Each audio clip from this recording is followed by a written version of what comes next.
Hey everybody, I'm Bella Deadwood, and welcome to video 2 of 6 in the 2015 Halloween special.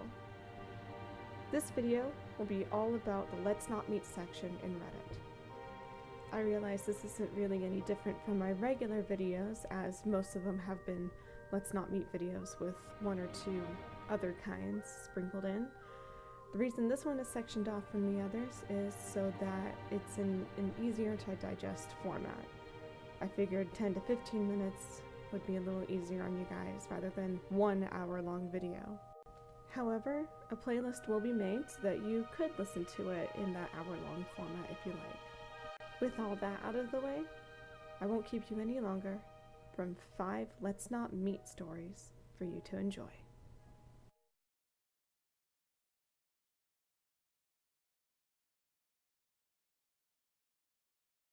So, to give a little context on this story, I have 2 nieces who live with me, my mom, and my sisters. They are 3 and 4, and for reasons I can't go into on here, they don't live with their own mom, and due to my brother, their dad, having made mistakes in the past, they're not allowed to live with him either, at least not for a few years. So they live with us for now. As I see my brother on a regular basis, they don't need contact. However, my family and their mother aren't exactly on the best terms, and it was agreed they shouldn't see their mother any longer. After a small legal battle, it was decided that they could see their mother for 1 hour a month, and every month a social worker comes to pick up my nieces and take them to contact. That's just how it works. They went to contact about 2 weeks ago, so that means they will be there again in about another 2 weeks. Well, Sean had a different idea. Sean was a social worker who came to pick them up for contact a few days ago. And like I said, it wasn't arranged for another 2 weeks.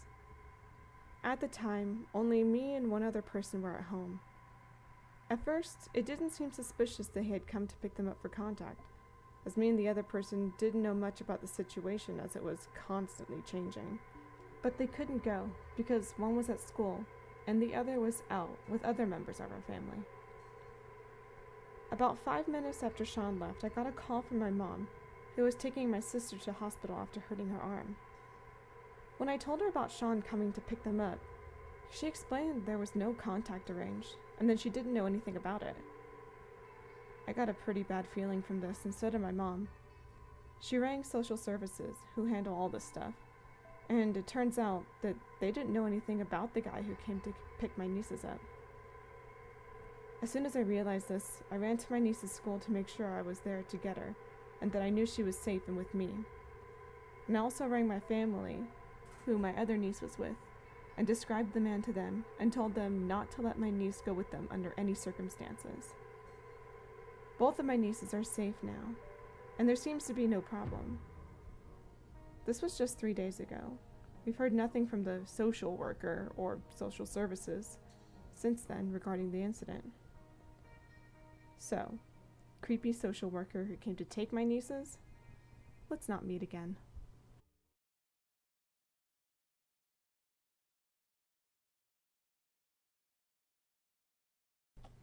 I was reminded of this recently, but it happened over 10 years ago. I was living in my first apartment, alone. It was a 3rd-floor studio with vaulted ceilings in a huge complex that promoted itself as a community, with socials planned and picnic playground areas among the buildings. Staff would drive around on golf carts, waving hi. It felt like a safe place. So one day I called up maintenance because my AC wasn't working. A man comes up to look at it. He's short but kind of wiry looking, maybe late 40s and leathery, like he spent most of his life in the sun. He's in overalls, has a bushy mustache, all smiles. He's inside my apartment with a screwdriver looking at the AC, and we're making chit-chat. All seems innocent until he stands upright, says he's fixed it, and takes a step towards me. He's looking me in the eyes while he flips his screwdriver, suddenly not so friendly anymore. Then he says, I still remember the words exactly, "You know what I think? I think you're pretty naive to be living in an apartment all by yourself. Here you've let a strange man in your apartment. You even let me close the door. Anything could happen. I could feel the smile melting off my face, but I tried not to let on I was afraid. Then I kind of laughed and said, "That's what my boyfriend said when I told him I was calling you guys.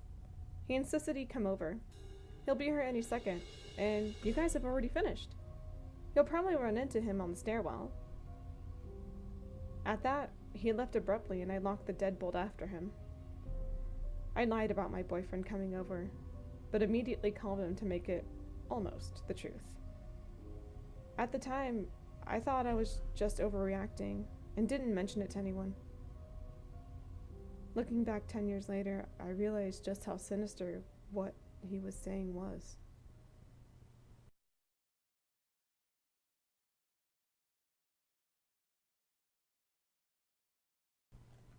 The story I'm relaying happened when I was about 8 years old. I should mention that I'm a girl, and I was a really tiny thing as a child, always at the bottom of the growth curve, so people thought I was younger than I was. Growing up, my parents worked a lot, but my grandmother lived with us, so my sister and I were used to being alone at home, even at a young age, even though my grandma was usually looking somewhere. One summer, our air conditioning went out. It was a really hot summer, so my parents called their usual company and asked for someone to come fix it ASAP. They assured them someone would be out the next day. 3 days passed, no one came, and the company kept promising someone would come the next day. My parents stopped believing them, so they called a different company who came out that day and fixed it. 4 days after my parents had initially called the first company, I was sitting at home when a knock came at the door. I answered the door. My grandmother never answered the door, even if she was the closest. It just wasn't something she would do. There was a man there with a uniform on with the same name of the initial HVAC company we had contacted. He said he was there to do work on the air conditioner. I explained that my parents had gotten another company to come do the work because they had waited so long with no response from his company. His face immediately changed into one of extreme anger. He said, "So you had me drive all the way out here for nothing? You think it's okay to treat people like that?" I was stunned. Again, I was still a pretty little kid, and no one had ever spoken to me like that. I just sort of stammered out something about if he had questions to call my parents, and I shut the door. My heart was beating so fast and I was scared. I didn't tell anyone because it didn't occur to me that his response was highly inappropriate. I felt like I, or more likely my parents, had done something wrong, and after the way he'd spoken to me, I felt ashamed for some reason. That weekend, my mom and I were at the grocery store. She was at the checkout and remembered something she needed and asked me to run and get it. As I was walking down the aisle toward the item in question, I froze. Standing in the aisle was the HVAC guy. I didn't know if he'd seen me, and even if he had, wasn't sure if he'd recognized me. So I kept walking towards him. He was standing right next to whatever I needed to grab. As I stopped to reach for the shelf, I was standing next to him. He turned his head to me, narrowed his eyes, and said, "Fuck you, bitch," in the most evil, frightening tone. Not that there's a pleasant way to say such a thing to a child. I just stared at him. I didn't know what to do, so I grabbed the item I needed and mumbled, "Sorry," and ran back to my mom. As we were loading the groceries in her car, he drove right past us with his window open, staring at me the entire time. She didn't notice. I didn't tell my parents that story until I was well into adulthood, when they said they wish I'd told them sooner, because they would have reported him. I think I worried as a kid that if I told, he would get in trouble and come after me or my family. Even now, decades later, no one has ever spoken to me with those words, or with that sheer evil and hatred in their eyes. So, angry HVAC guy. Let's not meet again. If something that trivial led you to that kind of fury and cursing directed at a young child, I can only imagine how you handled bigger aggravations in your life.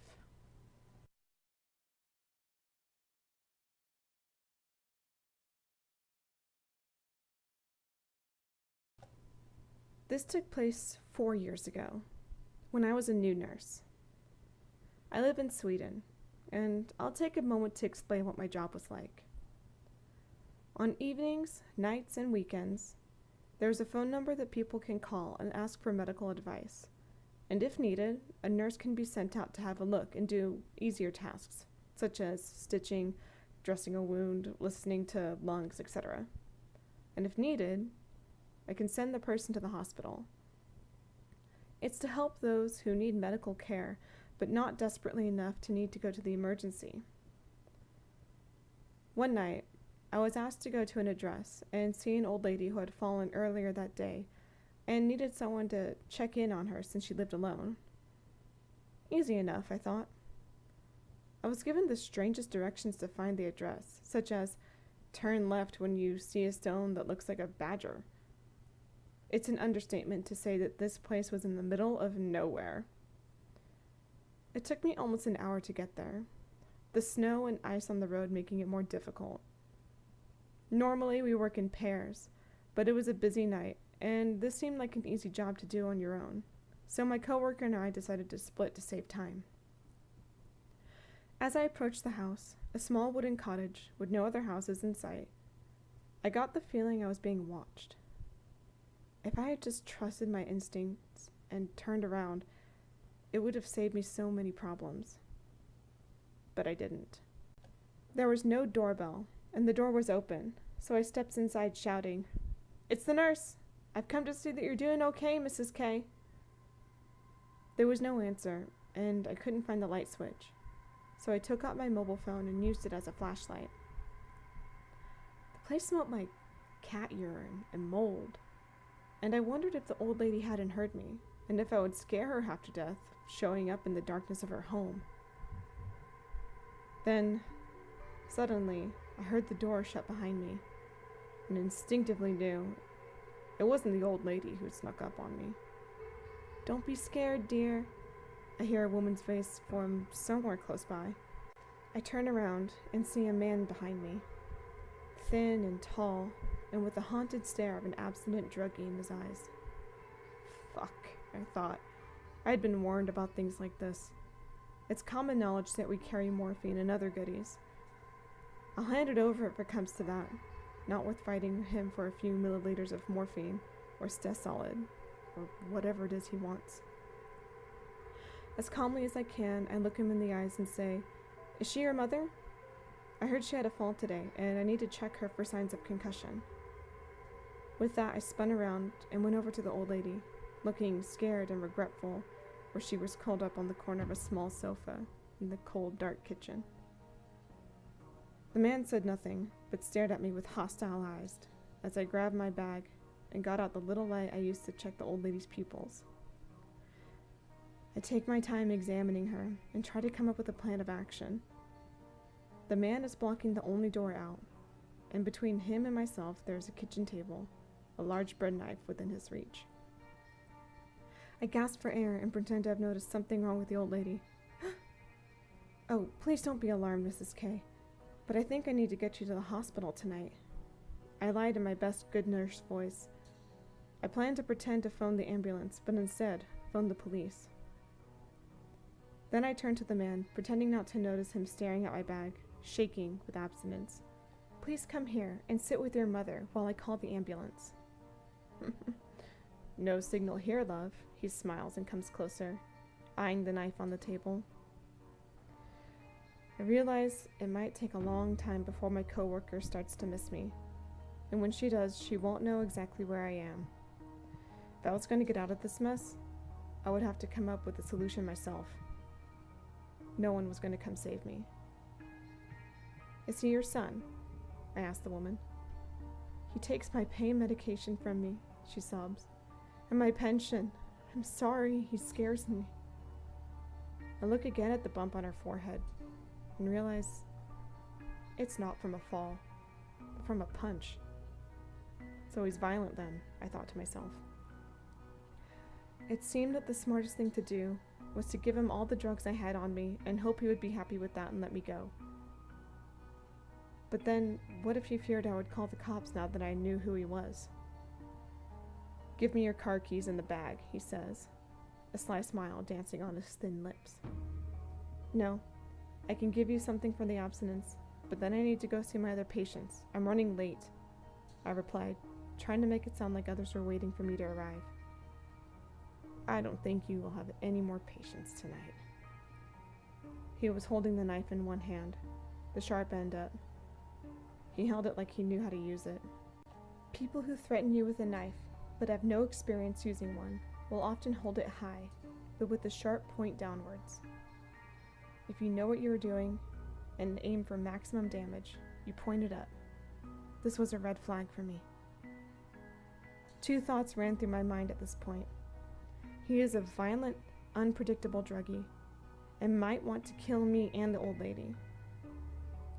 And I will fight with everything I've got, even if it's not that much. At that moment, I throw over the bag, intentionally aiming for the corner, so he had to turn around to retrieve it. As he did, I took a few steps forward and kicked the knife out of his hands as hard as I could. I was wearing winter boots with spikes under them against the ice, so they ripped several small wounds in his hand. I then pushed my knee hard into his kidney and used both my hands to force one of his arms up on his back. I was amazed at my own reaction. I'm not a violent woman. The old lady cried, but didn't move from her corner and made no effort to stop me. Let me tell you one thing about my background. I live in Sweden, but my parents are immigrants, escaping the nightmares in Bosnia. In my childhood, I've seen horrible things and learned from a young age that there are situations in life where you have to fight to stay in the game. My dad had drilled all his kids in self-defense and Krav Maga, but I'd never once used it before. The druggie guy tried to get up from under me and attempted to kick me, but didn't reach as I was sitting on his upper body. I realized that if he gets back up, my chances would be slim. So instead, I found the carotid artery and pushed. He passed out, and I grabbed the old lady and headed for the car, terrified he might soon be waking up and give chase. As we reached the main road and got a signal on the mobile, I phoned the police and an ambulance to the address. The old woman said nothing during the ride into town. Later that night, a policeman came to my workplace to talk to me.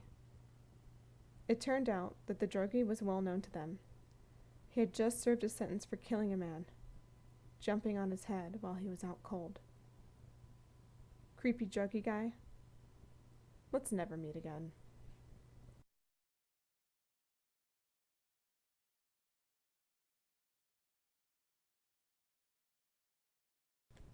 I'm posting this from a mobile, so forgive any crappy formatting.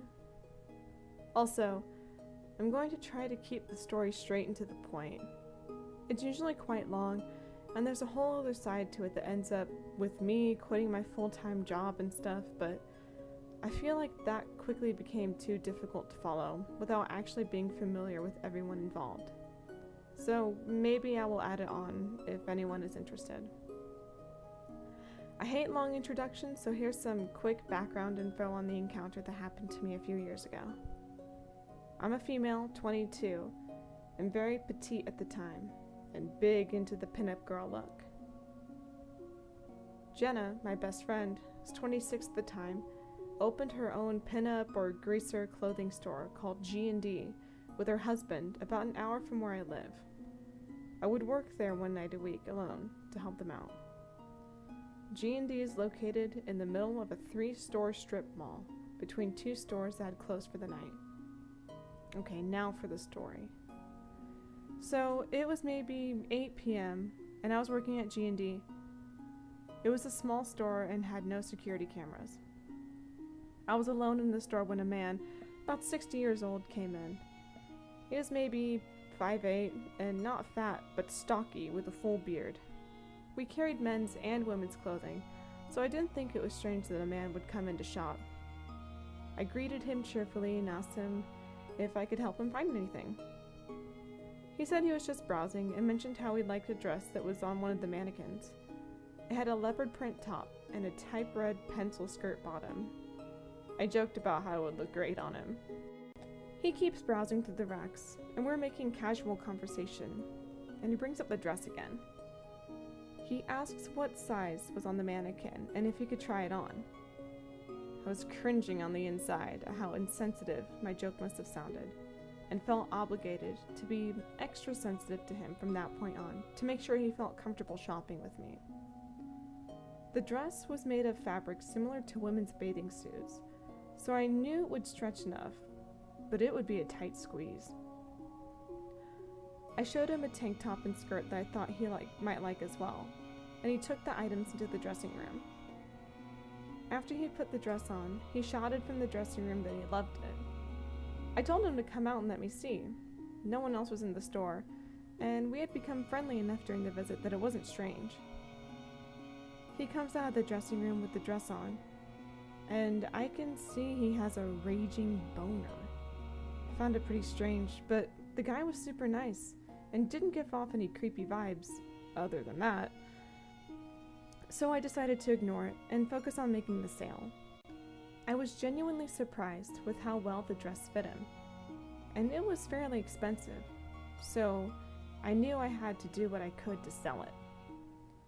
He goes back to the dressing room to try on the next outfit and asked me if I could help pull out the dress over his shoulders because it was tight and he was basically stuck. I laughed and said sure, and when I pulled back the curtain to the dressing room, he was slightly bent over, facing me with his arms up and the dress stuck around his shoulders. As I'm pulling on the dress to try to get it off him, I catch the reflection of his naked butt in the mirror behind him. I get the dress to where he can easily take it off and close the curtain. I was now starting to feel uneasy about the situation I was in, so I text Jenna and give her a quick idea of what's going on. He comes out of the dressing room again in the skirt and tank top and does a little spin to show off the outfit, still with the boner, and is clearly very happy with everything he's tried on. I'm excited because I'm assuming he's going to make a big purchase, so I decide to just keep going with the sale and get it over with. At this point, Jenna and I are texting back and forth, and she is sending her husband up to the shop because they are worried and don't want me to be there alone with this guy. I feel relieved. I know they only live about 20 minutes from the shop, so it won't be long before he gets there. The man in the dressing room calls to me, asks me to help take the tank top off of him now. I think nothing of it, and I pull back the curtain, and he's just standing there, completely naked, jerking himself off and staring at me. What the actual fuck? I just scream at him to put his own clothes on and to get the hell out of the store, and I run to the front desk to call the police. He runs out of the store in his underwear and drives off. I didn't get his license plate number because I was too flustered and in shock to even think about it. I gave a description of the guy to the police and to Jenna and her husband, but the man was never identified. So, G&D creep, wherever you are now, let's not meet again. Hello everybody, and thank you for watching part 2 of 6 in the Halloween special. Part 1 will be available in the playlist, and if you're watching this after Halloween, part 3 will be next. If not, it'll be up tomorrow. I realized 2 things while recording this video. Number 1 is that the day that this is being uploaded, there's a full moon. So all you creepy lovers might go outside and enjoy it, but try and stay safe and don't let it get to your head.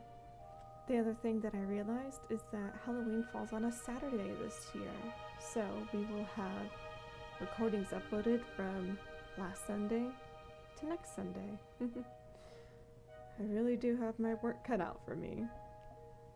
Anyway, I'll see you guys in the next video, and until then, I'll leave you with your nightmares.